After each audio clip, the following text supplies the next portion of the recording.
Oi, oi, boa noite.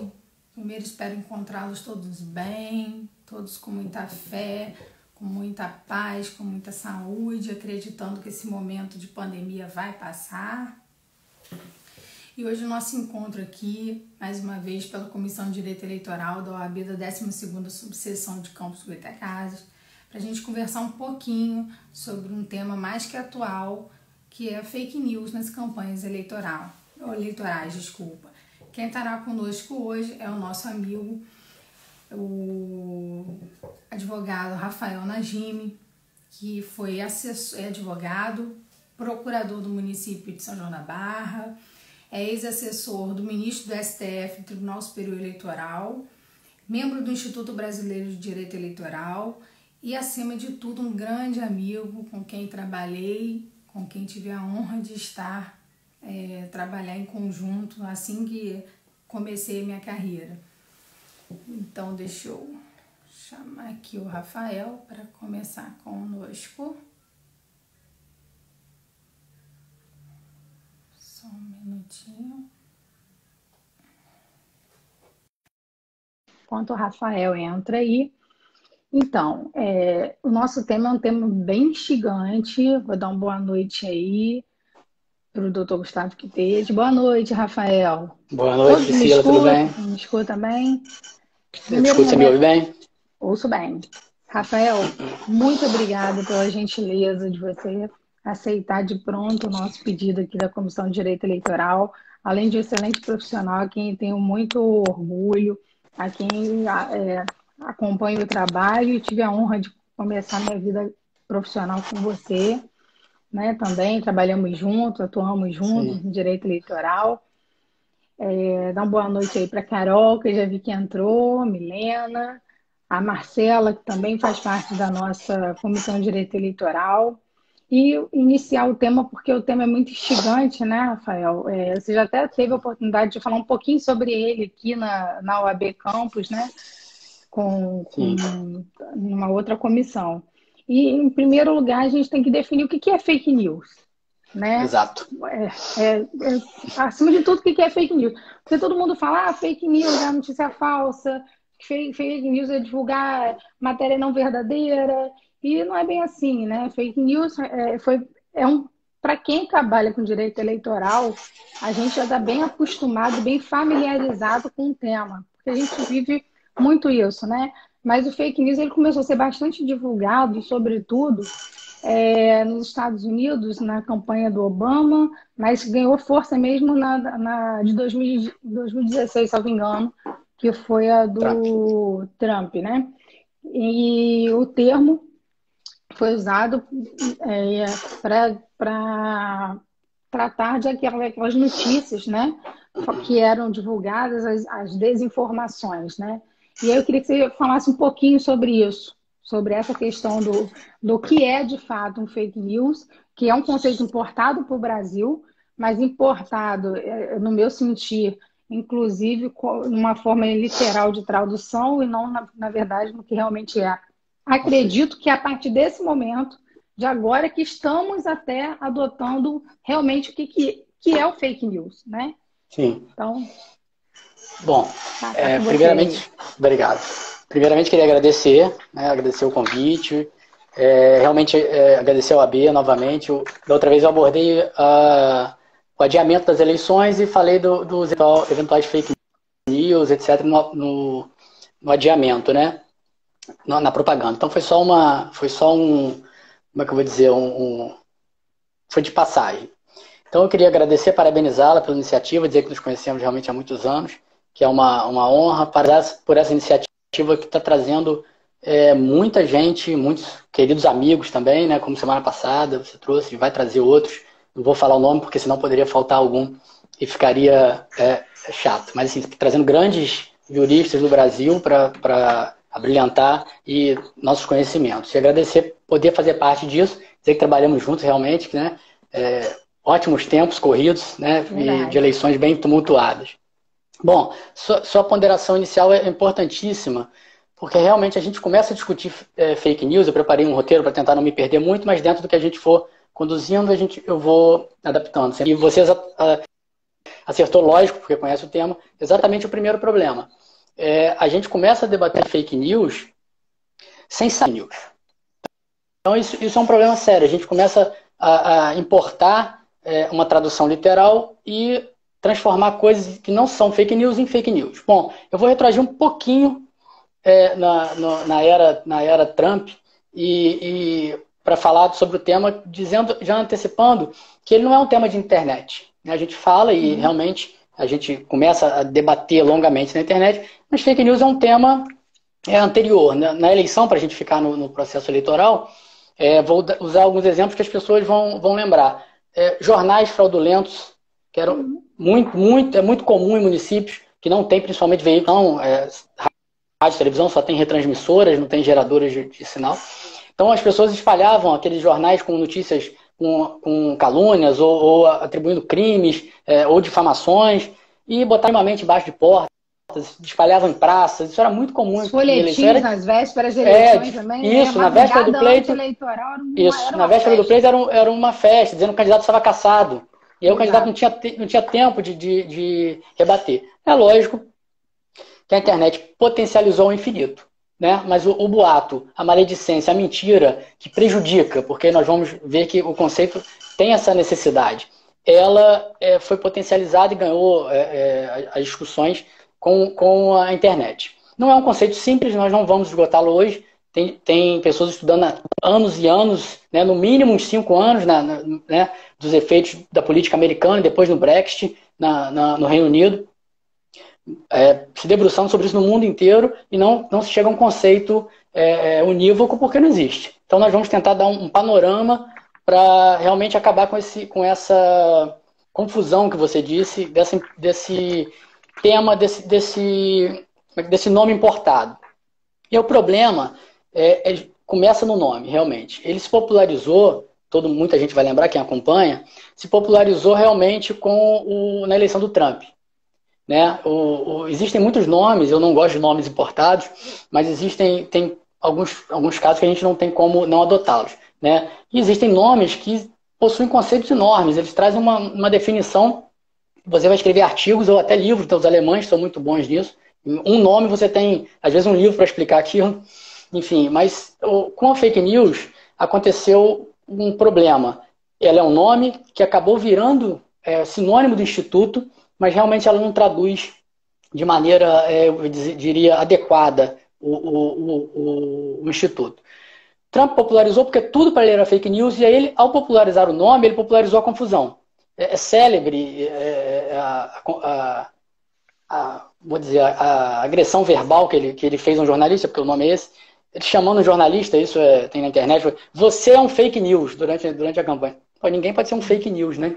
Como é que uma pessoa é um fake news? Então, assim, isso dá a noção da confusão que ele começou a criar. E popularizou, o troço disseminou no mundo inteiro. Alguns anos atrás, até a última eleição do Brasil, os estudiosos discutiam, e eu ponderava com alguns amigos, que o nome está errado, e buscando o nome correto. Isso é enxugar gelo. Não existe. Quando o nome se populariza, você pode até explicar, como a gente vai fazer aqui. Mas não adianta. Aí adotaram outros nomes, em outros países também, não pegou. O nome que hoje em dia está na capa dos livros, até das pessoas mais técnicas, é fake news. Né? Porque senão a pessoa não vai saber. Mas a fake news, vamos tratá-la assim, né, como fake news, ela traz no bojo, na verdade, uma desinformação. E não uma notícia falsa por si só. A gente vai ver que nem toda fake news precisa ser mentira, falsa no sentido de mentira, né? A tradução essa notícia é mentira. Então, nem toda fake news é uma mentira por si só. E uma mentira também não é só uma fake news. Apesar de na tradução e acabar no dia a dia se caracterizando como fake news. E aí tem um outro problema que a gente importou, e esse problema juridicamente é mais grave. As pessoas estão se defendendo com fake news. Então, se eu não gosto do seu comentário, isso é um fake news. Uma fake news, né, para portuguesar. Então, isso é uma fake news porque você falou alguma coisa que não me agradou. E aí entra na justiça dizendo, uma fake news, e às vezes o judiciário embarca nisso, e não é. Né? Não é porque me desagrada que é fake news. Né? Não é porque tem um tom jocoso, ou porque é até, de certa maneira, ofensivo, que se caracteriza como fake news.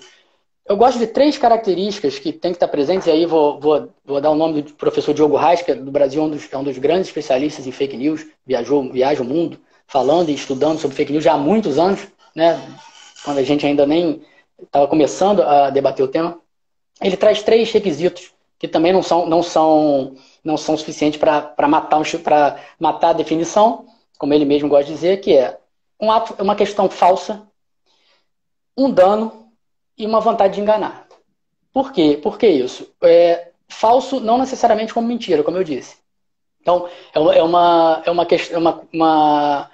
falsidade que às vezes é no momento, como a gente vai ver lá na frente. É uma coisa verdadeira que foi deslocada no tempo que passa a ser uma questão falsa e não é uma mentira, é uma verdade. Um dano. Na verdade, fora de contexto. Fora de contexto. E com o ânimo de provocar, de enganar. Ela tem que ter esse ânimo. Se eu pego uma mentira, simplesmente sem nenhuma vontade de enganar e não geradora de dano, eu não tenho fake news. E para o nosso problema aqui, o dano é sempre, lógico, para os candidatos também, para os envolvidos, mas é o dano para a democracia. Né? Porque se você aplica fake news no processo eleitoral, no processo democrático, você pode atingir a democracia. Essa é a maior preocupação que a gente deve ter. Eu acho que a justiça eleitoral, os operadores de direito, muitos se preocuparam no começo em acabar com todas as fake news, em controlar. Eu defendo desde sempre que isso além de impraticável, impossível, não acho uma atitude boa. E a gente vai ver também. E uma coisa que é importante no conceito, um fator negativo. Opinião não é fake news. Então, a minha opinião não pode ser fake news. Eu tenho direito de opinar. Esse candidato, eu acho que ele não presta, minha opinião. Eu não posso dizer, esse candidato, ele é criminoso. Ele é um criminoso por isso. Aí já não é opinião. Eu estou atribuindo uma inverdade a ele, gerando um dano, com vontade de enganar os eleitores. Agora, a minha opinião não pode ser controlada. Isso é um risco. A gente está caminhando para um controle de opiniões. Isso é um problema que eu vejo muito perigoso na justiça eleitoral, porque a justiça eleitoral tem um caráter que potencializa a fake news. É um processo curto, célere, né, que precisa ser controlado rapidamente. E tem uma metáfora que eu gosto muito, que você precisa controlar a fake news rápido, isso é verdade. Você controlar uma fake news depois que ela se espalhou, não vou lembrar quem diz isso, é como você dar um tiro no enxame de abelha. Não serve para nada. Você não controla um enxame de abelha com tiro. Então, é mais ou menos por aí. Só que essa pressa não pode cercear a informação. Porque a informação é muito importante no processo eleitoral. Se você não tem informação, se você começa a controlar demais a informação, você compromete o próprio processo eleitoral. É o exemplo que a gente fala muito no direito do doente morrer da cura. Né? Você não pode limitar de tal maneira a informação que ela não chegue de maneira adequada. Se você começa a controlar isso previamente, você vai gerar isso. Em relação à opinião, tem uma frase do senador americano, que eu gosto muito, ficou famosa também, que ele diz o seguinte: todo mundo tem direito à opinião, mas ninguém tem direito aos próprios fatos. Isso resume bastante o problema que a gente está enfrentando em relação à desinformação. Fake news. Eu posso te interromper um minuto? Deve. Foi muito importante essa ponderação sua. Eu queria só complementar, porque ontem foi aprovado no Senado o projeto de lei para tratar justamente ele já está apelidado como a lei de combate à fake news, né? Eu anotei aqui um trecho, inclusive, do relator desse processo, em que ele critica alguns pontos do projeto de lei. O relator foi o senador Ângelo Coronel, e ele fala exatamente isso. Ele fala que quando no projeto de lei eles tentam, na verdade, traduzir o conceito de desinformação.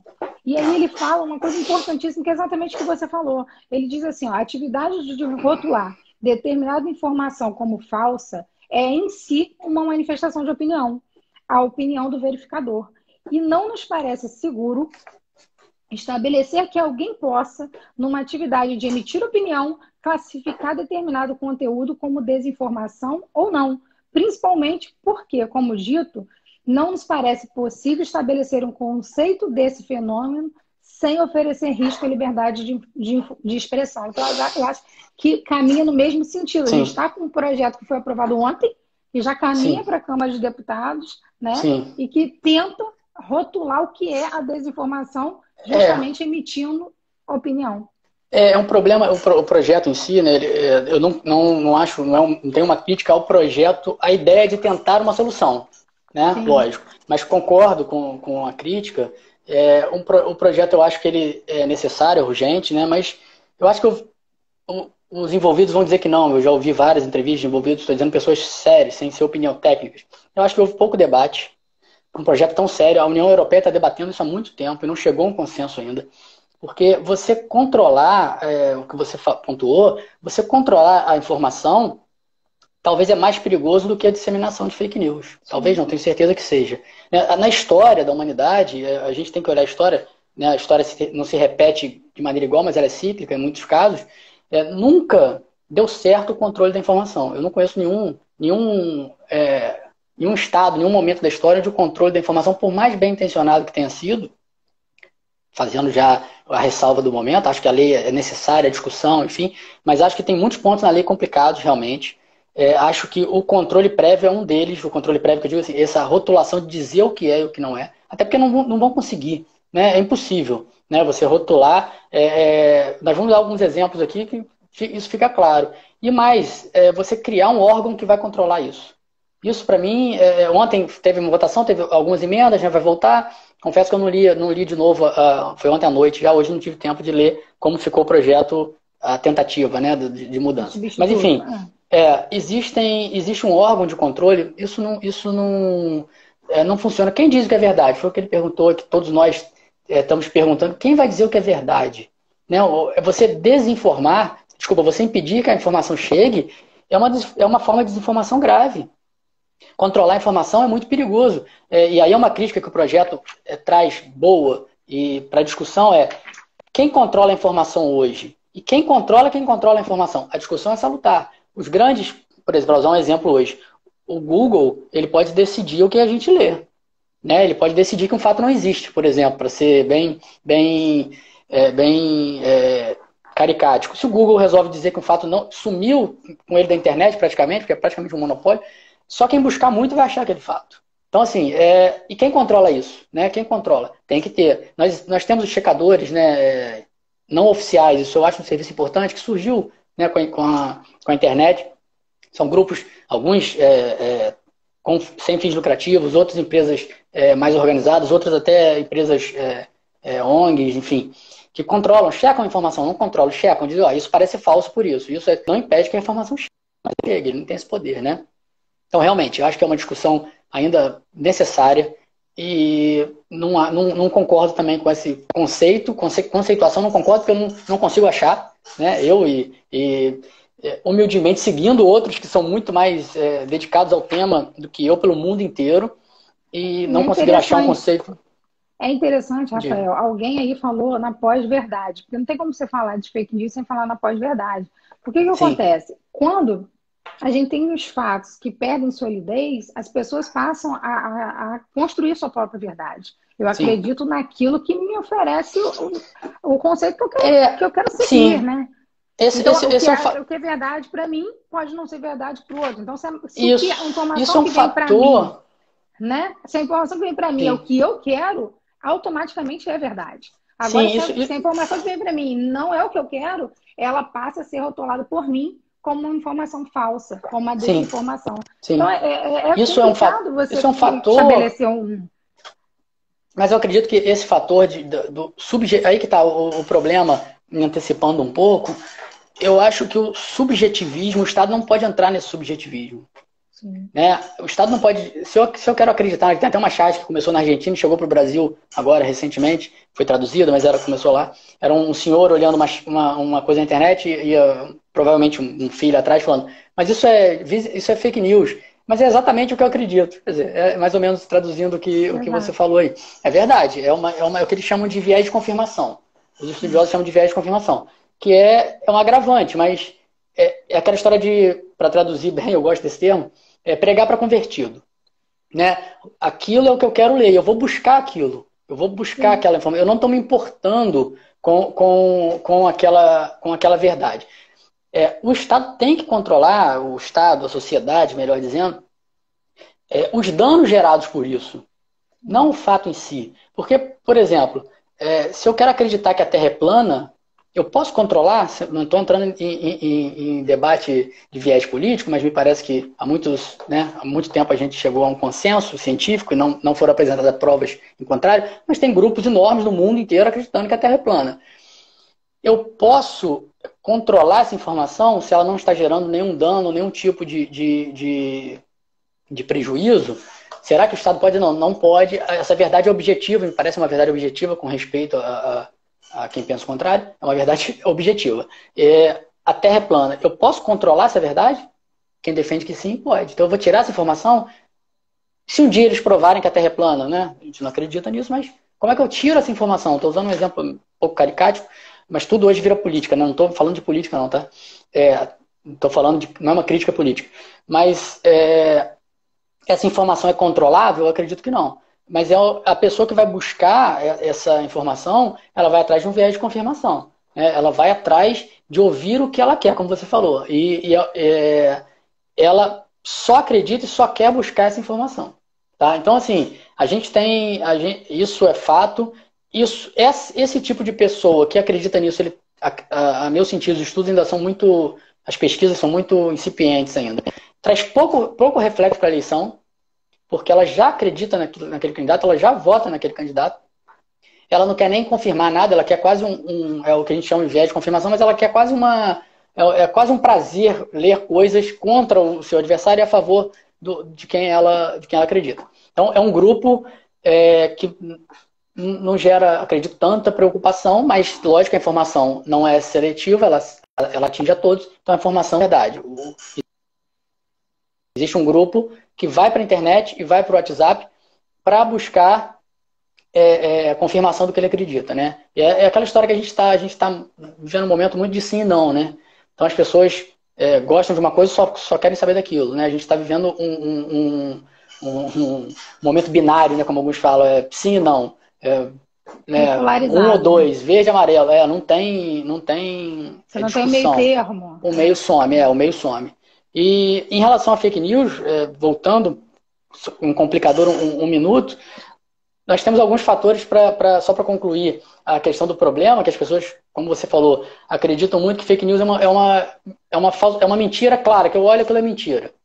Nem sempre é assim, então é difícil, dentro do que você falou, dizer o que é verdade e o que é mentira. Por exemplo, 3 exemplos que deixam isso bem confuso. Um fato deslocado do contexto. Por exemplo, fato deslocado do contexto. O fato é verdadeiro. O fato aconteceu. Uma foto, para ficar na seara política, uma foto retirada, por exemplo, num congresso.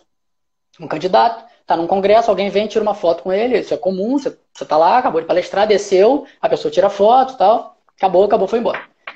Depois se publica essa foto e coloca algo do tipo assim, fulano se diz muito honesto, mas tem que explicar as relações, tem que explicar por que anda com pessoa, porque descobre que essa pessoa é um criminoso, foi condenado por corrupção para ficar na seara política, desvio de verbas e tal. Quer dizer, o fato é verdadeiro, a foto aconteceu, ele conhece de oi, tira uma foto comigo na palestra. Mas foi completamente deslocado do contexto. Né? E aí você manipulou a conclusão e isso pode se espalhar de maneira, né,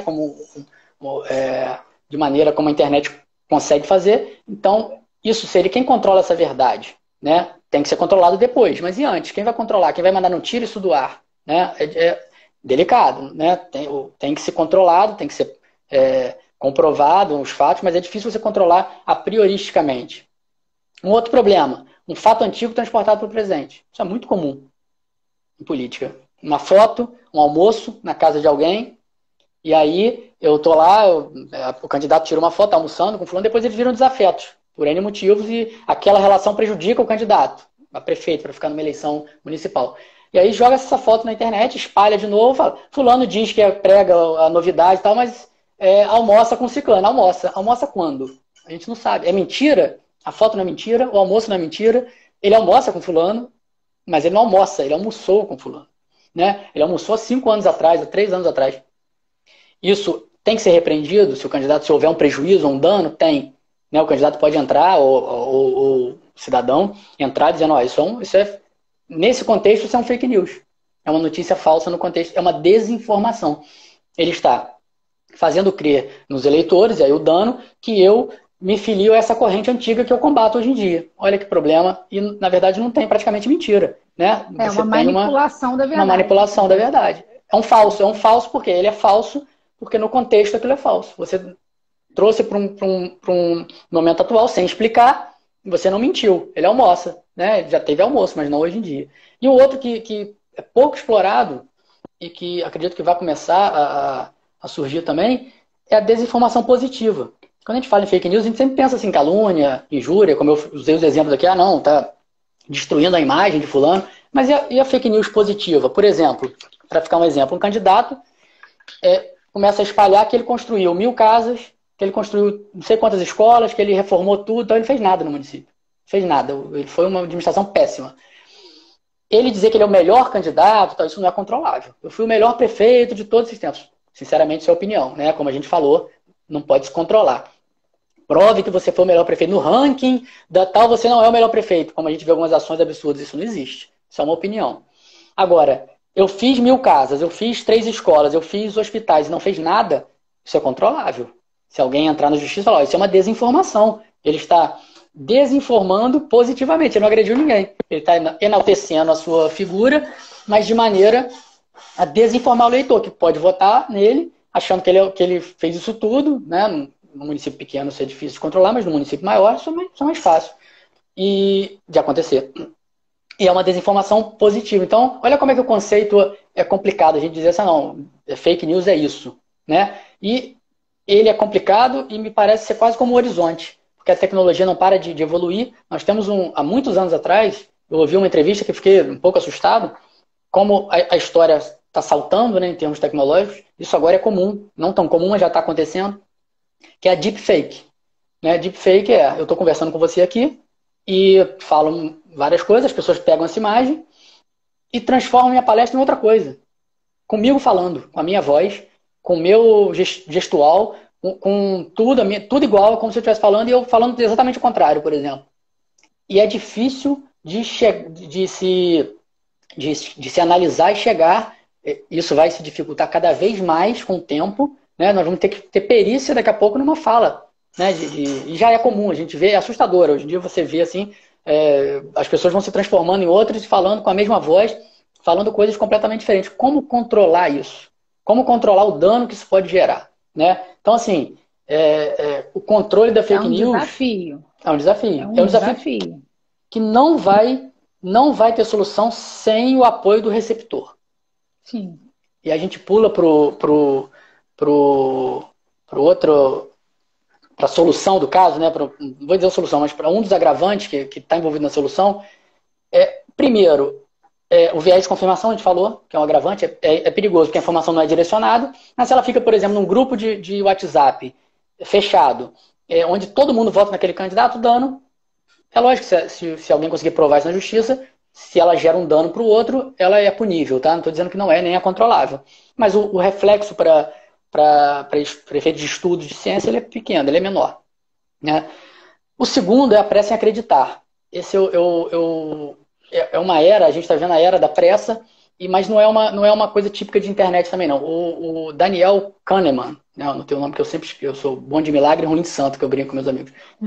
O Daniel Kahneman, ele é o ganhador do Nobel, ele tem uma teoria, e virou um livro, que o livro chama-se Rápido e Devagar, na tradução em português. E ele divide o cérebro em 2 sistemas, rapidamente, não vou, até porque o livro é grande, não adianta, levaríamos algumas lives para explicar. E ele diz que o cérebro é uma máquina de conclusões precipitadas. Isso é verdade. O sistema 1, que ele divide, chama de sistema 1, acredita rapidamente. Só se você ativar o sistema 2 do seu cérebro, peraí, deixa eu checar. Deixa eu ver se isso é verdade. Deixa eu correr atrás. Isso na vida inteira. Decisões são tomadas, e isso é um fator evolutivo, segundo ele, e necessário para a nossa sobrevivência. Se a gente parasse para pensar em tudo antes de agir, né, fatalmente não estaríamos mais aqui. Né? Então, assim, isso eu acredito que também ajude muito, né, somado, né, uma brincadeira, a pressa de acreditar com a pressa de postar. Porque todo mundo quer ser o primeiro a espalhar. Né? Então, se eu recebi, eu quero jogar para frente antes que alguém coloque, antes que alguém mande. E aí, aliado a isso, um outro problema que aí, sim, para mim é o mais grave, para mim não, para os estudiosos, né, é a ausência de educação. E aí, quando eu falo em ausência de educação, eu estou dizendo em ausência de educação formal, de só não. Estou dizendo em ausência de educação para questionar. Nosso modelo de educação não é que veio errado, ele precisa evoluir. Nós fomos educados, todos nós, praticamente, as gerações que estão aí também, pelo que eu vejo, nós somos educados para acreditar no que o professor fala e respeitar, não para questionar. E a gente leva isso para a nossa vida. Se eu recebo uma informação, eu acredito. Né? Então, o modelo de educação precisa mudar, mas a gente também precisa aprender e evoluir para poder mudar esse modelo, que é o professor que ensina hoje e o aluno que está aprendendo hoje vai repassar esse modelo, e hoje não é uma verdade mais. Né? Hoje em dia a informação está no Google, está em tudo que é lugar, você tem que saber checar. Se informar, questionar e checar. Existe para ficar no ramo do direito, que é importante, essa questão da checagem do questionamento. Quer dizer, os romanos tinham um brocardo, perdoem a pronúncia, que era cui bono. A quem beneficia? Eles sempre perguntavam isso. Olha só, falando dos romanos. Roma. Cui bono. Antigo. A gente precisa perguntar a quem beneficia. Quando eu recebo uma informação, a quem beneficia essa informação? Por que ela está chegando até mim? Né? Será que ela merece ter credibilidade? Né? Numa campanha eleitoral, se eu recebo uma informação que prejudica alguém, ela interessa a alguém. Ela pode ser verdade, eu tenho que checar, é importante. No direito eleitoral, a gente tem um agravante que tem que ser combatido a sua limitação, que é o direito à crítica. A gente, infelizmente, tem uma enxurrada de decisões que tem mania, né? Mania, não vou usar a palavra, mas tem o hábito, né? Uma cultura, melhor dizendo, de limitar a crítica no período eleitoral. Por desconhecimento, por achar que está fortalecendo a democracia, não está, tá? Não está comprometendo a democracia. Então, no direito eleitoral, a tolerância com a crítica, ela é fundamental. Né? Ou você vai ver algum candidato, quem vai criticar meu adversário? Ele?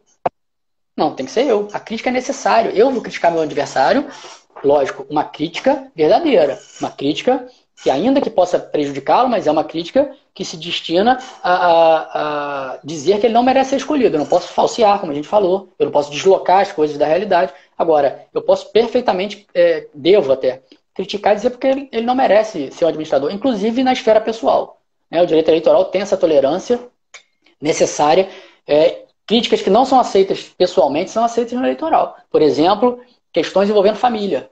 É um exemplo clássico, né, que se discute em outros países do mundo. Se um candidato defende a família, ou uma candidata, mas ele tem relações extraconjugais, existem vários julgados, não só no Brasil, que permitem essa divulgação. Por quê? Porque como que o eleitor dele vai votar no candidato que prega família acima de tudo, isso, aquilo, né, moralidade. Conservador, tal, né? O eleitor conservador. Mais conservador. E não vai ter informação de que ele tem outra família. Não é uma mentira, é uma verdade. Ofende a honra dele, subjetiva? Pode ser que sim. Se ele fosse um cidadão comum, isso seria uma informação irrelevante. Talvez até o juiz fale, não, você não tem que ficar divulgando isso. Seu vizinho tem uma outra família, isso não interessa a ninguém. Não interessa a ele e a esposa ou o marido, enfim. Agora, para um candidato, não. Isso é ofensivo, pode ser, mas isso é importante. Então, a gente tem que saber perguntar a quem interessa para avaliar, mas não precisando necessariamente que alguém diga essa informação não pode chegar até você, porque ela é ofensiva. Esse é o risco do controle que você falou, fechando o raciocínio, que a gente pode gerar para a democracia e que me preocupa mais do que as notícias falsas. Tá? Porque no próximo ponto, a gente encerrando esse, a gente vai ver que eu vou dizer que eu acredito o seguinte, que a notícia falsa que eu mando, ou você manda para um amigo aqui, uma coisinha, isso não tem grandes importâncias para o processo democrático. Né? Tem que ser controlado, se extrapolar, o candidato se sentir ofendido, mas a justiça, o direito, ele não tem que se mobilizar e controlar isso. Né? A gente tem que controlar, e aí sim é o problema das fake news, da desinformação. É o mecanismo de desinformação. Né? E aí eu vou entrar em outro tema, não sei se você teria alguma colocação, te devolvo, porque aí a gente não avança. Até para a gente falar um pouquinho sobre isso que você falou, porque isso é muito caro para todos nós que somos advogados da área eleitoralista, esse controle da crítica. Porque a crítica, por mais ácida que ela seja, por mais que ela perturbe a quem é dirigida, ela é necessária e ela faz parte do debate eleitoral. E assim a gente deve entender. Não raras vezes a gente se depara com decisões contrárias do judiciário, inclusive a nível de direito de resposta, a nível de retirada de propaganda do ar, enfim. Para a nossa live, eu dei uma olhada como que estava a jurisprudência do Tribunal Superior Eleitoral e confesso que fiquei um pouco mais aliviada, sabe, Rafael? Porque no julgamento que houve em 28 de maio de 2019, foi julgado um caso interessantíssimo, né? Que o relator foi o ministro Barroso, né? Foi no RESP 97229, referente à eleição de 2016. Deixa eu ver qual é. De Sete Lagoas, Minas Gerais. O caso, basicamente, era o seguinte: o contorno fático era o seguinte: no dia 27 de setembro, né, pouco antes da eleição, um jornal da localidade, que nem era o principal meio de comunicação daquela localidade, Sete Lagoas, publicou uma foto de 3 pessoas mortas, né, na frente, e a notícia era que o determinado candidato, que ficou em segundo lugar nas eleições, em todas as pesquisas ele vinha se colocando em segundo lugar, e que esse candidato tinha sido condenado por homicídio. E ele entrou na justiça e a chapa principal, veja bem, ele foi o segundo colocado, ele não foi o primeiro colocado, ele foi o segundo colocado, ele não pediu direito de resposta, ele não pediu retirada da propaganda. Mas quando ele perdeu a eleição, ele entrou com uma AIGE. Sim. E aí ele entrou com uma AIGE alegando abuso do poder no uso da mídia e abuso de poder econômico também. Sim. E foi a primeira chapa, a chapa vencedora, foi cassada em primeira instância, confirmada no TRE. Isso gerou, inclusive, a renúncia do candidato a prefeito, do prefeito, inclusive. O prefeito vencedor nas eleições, com mais de 16 mil votos de diferentes, 16, assim, uma votação absurda de uma para outra. Ele renunciou à eleição por conta desse processo, porque ele foi cassado, aplicada a pena de inelegibilidade, enfim. E o tribunal, o TSE, analisando todo o contexto, que se eu for falar aqui, a gente vai perder a live inteira, até porque tem mais de 68 páginas o acordo, né? Mas eu acho importante a gente falar o que esse acordo traz, que eu acho que é um divisor de águas para a gente no direito eleitoral. Ele diz assim, ó, a crítica política, ainda que veemente, exaltada de caráter sensacionalista, porque foi considerada sensacionalista, até porque o fato ocorreu, o fato não era mentira, ele realmente foi condenado, estava respondendo pelo processo, só que essa condenação havia ocorrido 16 anos antes daquele pleito, a informação já tinha sido veiculada em 2 eleições anteriores, na eleição de 2012 e na eleição de 2014, então não era de desconhecimento de ninguém. Só que o jornalista, aconteceu exatamente isso daí, ele, por ter uma foto com o primeiro colocado, foi como se ele fosse apoiador da campanha Sim, fizeram um vínculo subjetivo dele com o candidato, né? Porque... Exato. O que, aliás, não é proibido, né? Porque é o direito dele apoiar quem quer que ele seja. Sim. Enfim, mas foi usado como elemento de prova para configurar um abuso, né? E outro fato que gerou no acordo foi o acordo que cassou e confirmou a sentença de cassação, foi o fato do jornal não informar que ele havia sido condenado por homicídio, mas na modalidade culposa, não na modalidade dolosa. Ou seja, controlou-se, inclusive, a forma técnica de jornalista nessa área eleitoral, que eu acho que descabe, não tem o menor sentido a justiça eleitoral vir fazer uma... Então, o ministro Barroso, num excelente posicionamento, ele fala que a crítica política, ainda que veemente, exaltada e de caráter sensacionalista, é peça fundamental à democracia e às eleições, tendo em vista que oferece aos eleitores a capacidade de analisar de forma mais informada os candidatos que participam da disputa a partir de dados sobre seu caráter, sua trajetória, seus defeitos e pontos fracos. É por isso que a propaganda negativa se encontra no núcleo do direito de liberdade de expressão. E mais à frente ele fala que a crítica política, contudo, não confere carta branca para a distorção de informações. Claramente está em jogo, no caso, o conflito entre as liberdades de expressão e a informação e a desinformação, popularmente chamada de fake news. A divulgação de informações manifestamente falsas, deliberadamente criadas para enganar, especialmente por meio das redes sociais, tem sido de grande preocupação na Justiça Eleitoral.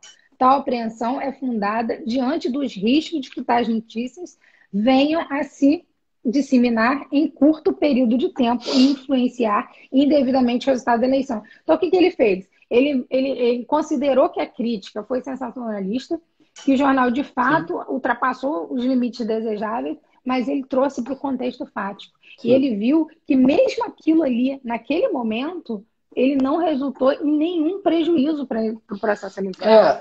Nenhum. E aí ele afastou a cassação e afastou a inelegibilidade. Nós temos um problema aí, temos dois problemas. Um é o controle da informação, né? Como você muito bem colocou. Que é terrível, né? Você não tem que... Nesse caso, você controlar a informação de que um candidato foi condenado mesmo há 20 anos atrás por um homicídio, ele não tem direito a esquecimento nesse assunto. Ele é um candidato, é interessante para a população saber. Alguns eleitores podem até achar até ótimo. Não, foi legítima defesa, foi isso, foi aquilo, ele é um cara, né, sei lá. Né? Então, sim, mas no mínimo ele tem que ser avaliado. O segundo caso gravíssimo, que aí é um problema que, né, a gente não vai poder debater aqui, que refugiria ao objeto, a gente levaria 2 lives também, que é a questão da banalização das cassações. As pessoas, né, infelizmente, e o TSE, quando ele dá recados, isso é sempre muito bom para a gente que milita em eleitoral, porque isso permeia os outros tribunais e o juiz. Não garante, mas dá um efeito desanimador. Dá um norte, né? Porque quando você caça um candidato, por qualquer motivo que seja, não estou dizendo que os candidatos não têm que ser caçados, tá?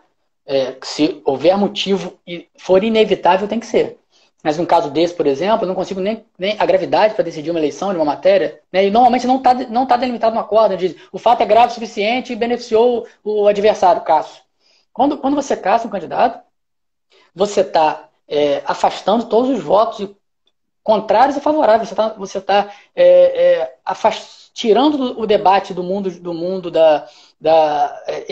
mundo político, vamos dizer assim, e levando para o mundo jurídico. Né? Você está dizendo, eleitores, o que vocês decidiram e debateram não vale, porque aqui tem uma falha grave, e tem que acontecer, tem uma falha grave, então eu preciso caçar esse candidato e anular a eleição. Né? E ter outra eleição, cargo majoritário hoje em dia, tem outra eleição. É como se você restartasse o sistema. O processo falhou. Na verdade, quando a gente comemora o controle da cassação, eu gosto de dizer que quando você caça, e volto a dizer, se foi inevitável, não tem jeito. Mas o processo eleitoral falhou. Você deixou chegar ao final e vencer, às vezes por motivos inevitáveis, não é uma culpa, não estou fazendo juízo de culpa da justiça. Você deixou chegar ao final por motivos inevitáveis um candidato que não poderia ser eleito. Isso é uma falha do processo que tem que ser consertada, mas isso é exceção. Né? Vira uma banalização, ainda mais por um motivo tão banal para manter o mesmo trocadilho. O TSE, ele há muitos anos ele mantém essa jurisprudência de liberdade, mas isso oscila. O TSE, a composição dele, a gente sabe que ela é rotativa, né? E é muito bom isso, não vai uma crítica, um elogio, mas isso, pessoas têm entendimentos, né? Juízes, ministros, e acabam impregnando o tribunal, no bom sentido, dos seus conhecimentos e entendimentos. Mas o tribunal tem uma jurisprudência que às vezes oscila, mas a jurisprudência de liberdade, a crítica, ainda que ácida, né? Desde que não seja inverídica, né? Desde que não busque trazer no eleitor uma ideia falsa da situação, mas o tribunal tem essa tendência de aceitar essa crítica. E com o ministro Barroso na presidência, com a atual composição, isso tem ficado, como você falou muito bem, muito mais claro novamente, vamos dizer assim. Houve uma época, né, da presidente Dilma, que o tribunal adotou na eleição da presidente Dilma, na segunda eleição, na reeleição, o tribunal adotou uma jurisprudência que eu não gosto da teoria, que a propaganda tem que ser propositiva. Isso não existe. Então, vedou, houve um acordo, isso foi um marco, foi até bom, né? Não vamos entrar nesse mérito, entre as partes, para anular, esquecer os outros processos. estávamos então no segundo turno, e Dilma e Aécio, e fez um acordo para se esquecer os processos, ambos abriram mão de todos os processos, porque a justiça estava inundada de processos, mas que dali para frente as propagandas seriam propositivas. Foi um período de muita crítica, né, de muito ataque. Eu não acho que a justiça tem que controlar isso. Não acho, não acredito, não consigo conceber essa teoria. Respeito, né, é uma discussão acadêmica, mas a propaganda não tem que ser propositiva. Eu gostaria que fosse. Né? Você gostaria? Os ministros que decidiram assim gostariam? Mas a propaganda, ela se destina a conseguir votos. E você criticar o adversário não é propositivo, mas é do jogo político. Eu não posso retirar isso e controlar. É um tipo de marketing. Paciência, infelizmente. Às vezes as campanhas estão se reduzindo a isso, mas se tem alguém que sabe o que o eleitor quer ouvir, é o marqueteiro. Talvez o problema esteja novamente, como eu digo, no receptor. Né? Porque a partir do momento que o eleitor começar a exigir proposições e não votar em quem só critica o adversário, que me parece também óbvio, porque se eu só critico, eu não sei fazer nada. Eu só sei criticar. E para administrar, criticar não serve. Né? Então eu tenho que ter proposições também.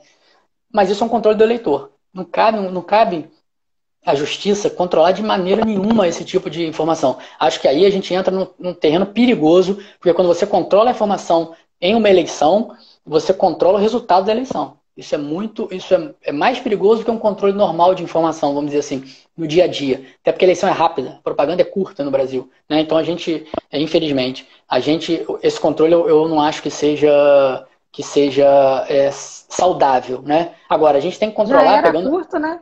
Já era curta, cada vez mais curta. 45 dias é mais curta. Hein? Cada vez mais curta, com propaganda. É difícil você conseguir um julgamento rápido para resolver. Curta, tutelado demais, né?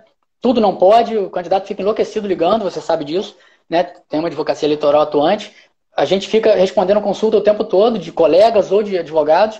Né? Ontem mesmo um colega me ligou, querendo saber o que podia ser um colega advogado, porque as pessoas ficam numa sombra, às vezes, né? Do que pode e o que não pode, que é muita proibição, é muito não pode. Não deveria ser assim. Né? Deveria se controlar só os excessos, os abusos. O uso deveria ser mais livre, né? Ainda mais agora com teto de campanha. Não vejo motivo para controlar um adesivo de carro em meio metro quadrado. Acho beiro ridículo. Né? Sai os funcionários, às vezes até o juiz na rua com uma régua. Eu vejo isso, me dá um... E as pessoas acho que estão fortalecendo a democracia. Por exemplo, outdoor, para usar um exemplo clássico. Ele foi proibido na campanha porque encarecia, etc, etc. Agora nós temos um limite de teto. Se eu quero gastar tudo na minha campanha com outdoor, eu não vejo mais fundamento jurídico para proibir, a gente continua proibindo. Eu também acho. Se eu quero gastar tudo com adesivo de carro, desde que eu não extrapole. Agora que nós temos um critério objetivo de valor, essas proibições perdem um sentido. Eu ficar medindo com régua o adesivo do carro é ridículo. Né? Mas é o nosso modelo, está na lei, não estou dizendo para ninguém botar um outdoor, pelo amor de Deus. Né? É proibido e vai ser punido. Então, mas é uma crítica de academia, né? Sim, academia, isso. O processo eleitoral a partir do momento... Sim, o processo eleitoral é muito vivo, né? Sim, é como o salário da gente. Né? Se eu tenho um limite disso. Eu gasto naquilo que eu acho importante para mim. E aí... Só que a gente está caminhando na contramão. Para a eleição é assim, né? A gente está caminhando na contramão. Isso é um outro tema que eu me debruço um pouco também, que é você controlar demais o gasto, porque agora a verba é pública, né? Isso é muito perigoso, né? Isso tem um viés eu sempre falo isso, tem um viés de comprometimento da democracia também. Mas, enfim, isso é outro tema, não dá pra gente ir para ele, senão a gente ficaria mais algumas horas aqui. Eu entrando rapidamente nesse último ponto, que eu acho último não, mas um dos mais importantes, é porque a gente tem um tempo de hora, né? O Instagram tem essa... Ele tomba a gente. Eu fico olhando aqui pra cima pra ver se não começa aquele cronômetro que me deixa nervosíssimo quando já é. Mas eu não queria terminar sem pontuar algumas coisas, que vou pontuar rapidamente, que eu acho um problema que aí para o eleitoral eu acho gravíssimo. Gravíssimo. E no mundo inteiro tem acontecido. Que é vou anotar o nome deles aqui em algum lugar. O Miriam Matthews e o Christopher Paul escreveram sobre isso, e isso tomou proporções no mundo, porque é um estudo interessante. Eu vou traduzir já para português. Eles chamam de mangueira das falsidades. Mangueira no sentido de mangueira de bombeiro, tá? Porque lá a palavra se diz expressamente para isso. Aqui no Brasil poderia confundir, ainda mais no direito que tem o fruto das árvores proibidas. Não é isso. É mangueira das falsidades, que é o sentido de uma inundação de informações falsas. Isso é um risco grave. E eles começaram a analisar isso, escreveram pelo menos sobre isso, no caso do Putin, na invasão da Crimeia, quando ficou muito claro o Putin, todos diziam, os jornais e a imprensa especializada, que era uma invasão de militares russos na Crimeia, querendo anexar a Ucrânia, querendo anexar, invadindo pela Crimeia. E ele, usando, segundo o estudo deles, usando uma campanha de desinformação em massa, né, dizia que aquilo eram milícias independentes, que ele não tinha nada com aquilo.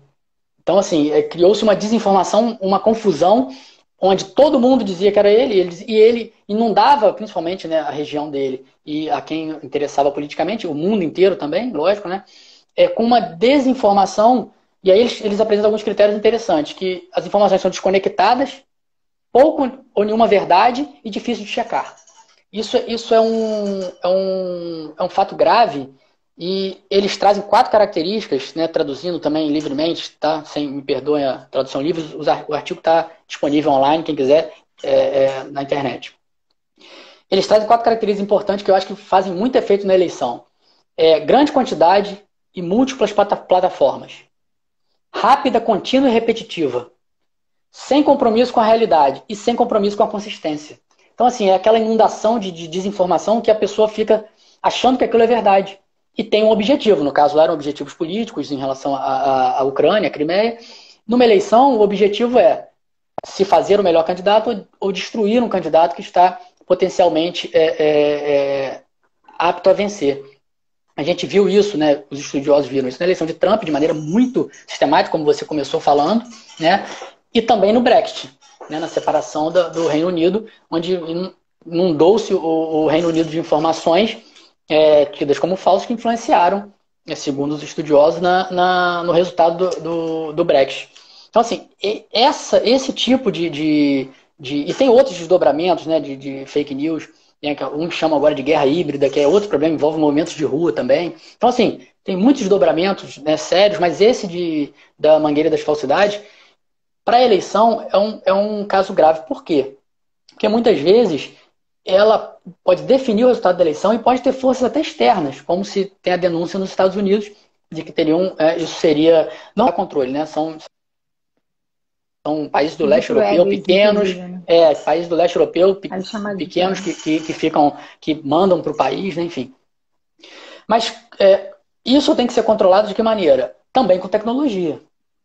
Né? Se eu tenho um robô que faz a desinformação, eu posso ter um robô que cheque tão rápido quanto, porque só um robô vai conseguir fazer, indícios de que aquela informação é falsa. E aí ela vem de um outro país, sistematicamente, né? A mesma pessoa postando, a mesma pessoa, o robô, né? Uma pessoa fingindo ser uma pessoa, sistematicamente a mesma coisa, o mesmo assunto. Ela começa um assunto do qual ela nunca falou, estou usando dicas que os especialistas usam, né? Ela começa um assunto que ela nunca falou, num período que a interessa. Então, uma pessoa que não fala de política, um site, né, do exterior, de repente ele começa a inundar o Brasil de informações sobre um candidato. Peraí, o sistema tem como detectar isso e averiguar. São os checadores, né, que não é o governo, não é... do comportamento naquele comportamento. Isso, um comportamento atípico. Mas outro indício, o site usa uma denominação que faz confundir com o site oficial.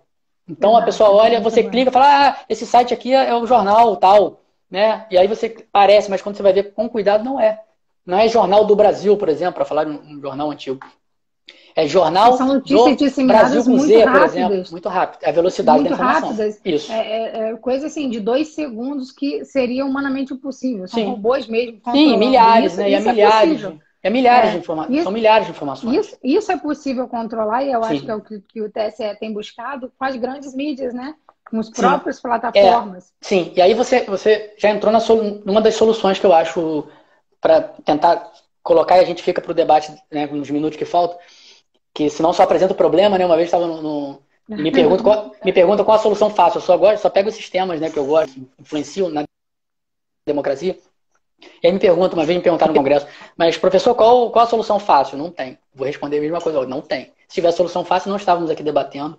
O mundo não estava se debruçando sobre isso, né? Não tem solução fácil. Eu acho que algumas soluções podem ajudar. Primeiro, a gente já falou, educação crítica. O receptor precisa estar preparado, senão vira uma tutela. E quando o Estado vai tutelar a informação, nunca deu certo, não vai dar agora, né? Comprometimento das empresas, como você falou. Isso é importantíssimo. As empresas, durante um período, passaram um período de negação. Não tenho como controlar. Só que a própria população, o próprio olhar negativo sobre essas empresas, agora, para ficar no exemplo dessa semana, o boicote atualmente foi feito ao Facebook. anunciantes bilionários retiraram os anúncios do Facebook porque ele não se comprometia com o discurso do ódio, em retirar páginas do discurso do ódio. Isso é uma forma de filtrar, retirar, ou dizer, essa informação ela está incompleta, né? Não é bem assim, tem que ter algum controle. Um dos mais salutares nesse assunto de eleição, seguir o dinheiro, que é um termo que se usa para achar a máfia, né? Um termo que vem dos Estados Unidos, e a portuguesada é seguir o dinheiro, porque tem dinheiro envolvido, não é mais uma coisa feita no quintal de casa, e isso também é controlável, também tem que ser averiguado, mas o que compromete a democracia, a fake news perigosa, potencialmente mais perigosa, ela tem muito dinheiro envolvido, até porque as pessoas estão se profissionalizando, abuso do poder econômico, que pode gerar cassação, e você filtrando e achando esse dinheiro, você vai achar o abusador, você vai achar quem financiou, até dinheiro internacional, que é proibido numa eleição, né, dinheiro de outros países, a gente sabe disso. Informação, cada vez mais informação. Informação se combate com informação, e não com retirada de informação. Né? Limitar e controlar não funciona. Essa semana seria o centenário de Castelinho, né, que chamava, é um jornalista, e muito bom, tem uma biografia excelente. E o censor, para quem, acho que todo mundo sabe disso, o censor chegava no jornal para ler o jornal antes da hora. E ele é um jornalista político dos mais famosos, dos mais respeitados do Brasil, até pela ditadura. E no dia que acabou, que a ditadura estava, né, já cambaleando, chegou o censor no jornal.